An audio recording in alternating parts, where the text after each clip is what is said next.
শেষ হয়েছে পবিত্র হজ এবং আপনিও যদি হজের শেষে কিংবা রমজান মাসে উমরা পালন করতে চান তাহলে এই ভিডিওটা আপনার জন্যই। কিভাবে ঢাকা থেকে যাবেন সৌদি আরবে উমরা পালন করার জন্য, কত টাকা খরচ পড়বে, কিভাবে ভিসা প্রসেস করবেন, এই সমস্ত বিস্তারিত থাকবে এই ভিডিওতে। সো ভিডিওটা শেয়ার করে টাইমলাইনে রেখে দিন যেন পরবর্তীতে কাজে লাগে। উমরা পালনের জন্য তিনটা জিনিস খুব গুরুত্বপূর্ণ। একটা হলো পাসপোর্ট, দ্বিতীয়ত ভিসা এবং 3 নাম্বার টাকা। এই তিনটা জিনিস থাকলে আপনি ইজিলি উমরা পালন করে চলে আসতে পারবেন। আরো গুরুত্বপূর্ণ যে জিনিসগুলো দরকার হয়ে থাকে তা হলো কিভাবে কম খরচে বিমানে করে যাবেন আপনি সৌদি আরবে, কম খরচে কোন হোটেলে থাকবেন এবং কিভাবে উমরা পালন করলে আপনার জন্য সহজ হবে। তো শুরু থেকে শুরু করি। আপনার ফ্লাইটের টিকিট, হোটেল বুকিং এবং ট্রান্সপোর্ট, যেভাবে যাবেন আপনি মক্কাতে, এই সমস্ত বিষয়ে আপনাকে হেল্প করবে গোজাইন। গোজাইনে 2টি এক্সপিরিয়েন্স সেন্টার আছে যেখানে গিয়ে আপনি সশরীরে তাদের সাথে আলোচনা করতে পারবেন যে আপনি কিভাবে উমরা পালন করতে চাচ্ছেন। ঢাকা বা আশেপাশে যারা আছেন তারা চলে যেতে পারেন গোজাইনের বনানী এক্সপিরিয়েন্স সেন্টারে, আর যারা চট্টগ্রাম অথবা তার আশেপাশে এলাকাতে আছেন তারা চলে যেতে পারেন চট্টগ্রামের গোলপাহাড় মোড়ে অবস্থিত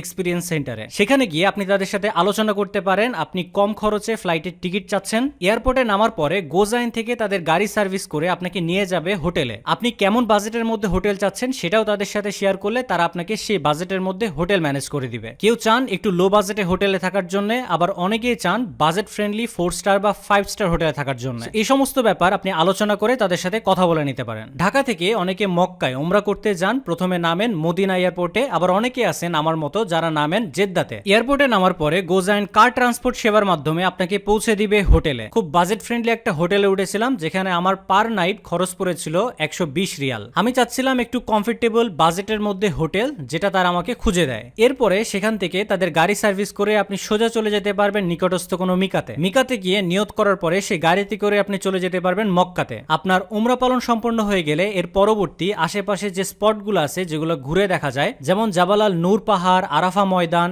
এমন আরো স্পট আছে যেগুলো আপনি চাইলেই গোজাইন কার ট্রান্সপোর্ট সেবার মাধ্যমে আপনি ঘুরে দেখতে পারবেন। মক্কাতে ছিলাম আমি টোটাল 3 দিন। 3 দিনে আশেপাশে সব স্পটগুলো ঘুরে দেখছি এবং এরপরে আমি রওনা হই সোজা মদিনার পথে। গোজাইন থেকে আপনি আরো একটি সুবিধা পাবেন, তা হলো 24 ঘন্টা তাদের customer care service number available থাকে। ঢাকায় বিমানে ওঠার পর থেকে আপনি মক্কায় গিয়ে উমরা পালন শেষ করার পরে এবং ঢাকা ব্যাক করা পর্যন্ত কোনো ধরনের সমস্যার সম্মুখীন হলে গোজাইন কাস্টমার কেয়ারে ফোন করলে আপনি 24 ঘন্টা তাদের হেল্প পাবেন। সো আমার মতো আপনারা যারা একা অথবা পরিবার নিয়ে উমরা পালন করতে চাচ্ছেন তারা অবশ্যই গোজাইন এক্সপিরিয়েন্স সেন্টারে গিয়ে কথা বলতে পারেন।